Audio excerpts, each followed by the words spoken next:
मन को, दिमाग को कैसे स्थिर रखें कि देखो, कल की चिंता ना रहे। जब भजन करोगे तो कल की चिंता का भाव खत्म हो जाएगा। ना कोई फीस है, किसी से किसी तरह की कोई फीस, और ना कभी ऐसे मांगना है। जिस हम परमात्मा की शरण में है, वो जब इतने बड़े हमारे परिकर को पोषण कर रहा है, तो तुम्हारा पोषण क्यों नहीं होगा? तुम कल के लिए चिंतित क्यों हो? क्योंकि तुम्हें परमात्मा का आश्रय नहीं स्वीकृत है, तुमने भगवान को अपना मालिक नहीं माना।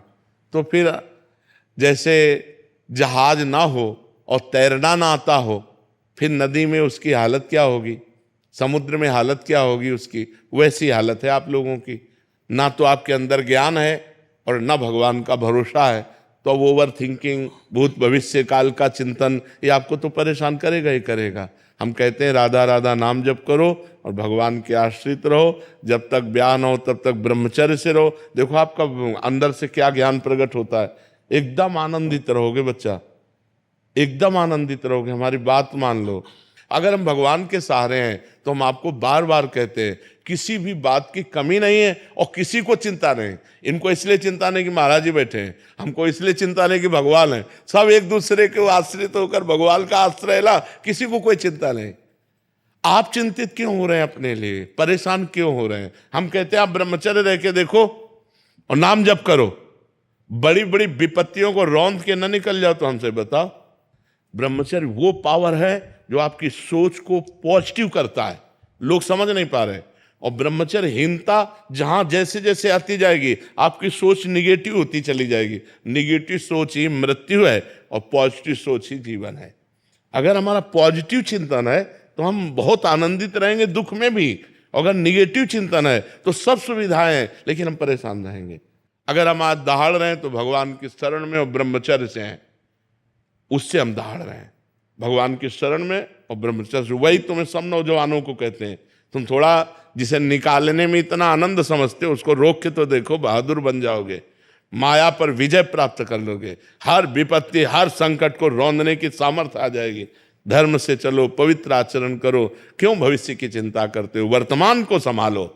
वर्तमान सही है तो तुम्हारा भूत भी पवित्र हो जाएगा और भविष्य भी मंगलमय हो जाएगा। वर्तमान गलत हो गया, भूत भविष्य की चिंता में मिनट को खो दिया। अगर इस मिनट में राधा बोलते, कृष्ण बोलते, हरि बोलते और पवित्र चिंतन करते तो तुम्हारा भविष्य भी ठीक हो जाता और तुम्हारा पूर्व जो बीता हुआ है वो भी अच्छा हो जाता। इसलिए नाम जप करो और ब्रह्मचर्य, ब्रह्मचर्य की तरफ कोई देख ही नहीं रहा, कोई नहीं देख रहा, बस जीवन का सुख समझ रहा ब्रह्मचर्य को नष्ट करना। नए नए बच्चे समझ रहे हैं जितना ब्रह्मचर्य को नष्ट कर लो उतने सुख भोग लो, ये तुम्हारे जीवन का नाश है। ब्रह्मचारी रहो, जब परिपक्व ब्रह्मचर्य हो जाए 20-22 के बाद, जब ब्याह हो, फिर गृहस्थी में संयोग करो, कुछ नहीं बिगड़ सकता।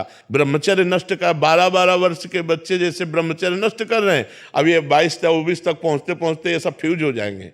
इनके अंदर सामर्थ्य ही नहीं रहेगी कि वो गृहस्थी के लायक रहें। हमारी बात को लिख ले, कागज में लिख ले, चाहे दिमाग में लिख ले। अगर धर्म से चलोगे तो तुम कम से कम संसारिकता का भी तो निर्वाह कर पाओगे, नहीं तो संसारिकता का निर्वाह नहीं कर पाओ। अरे नए बच्चे तो ऐसे टमाटर जैसे रखे होने चाहिए गाल और चेहरा।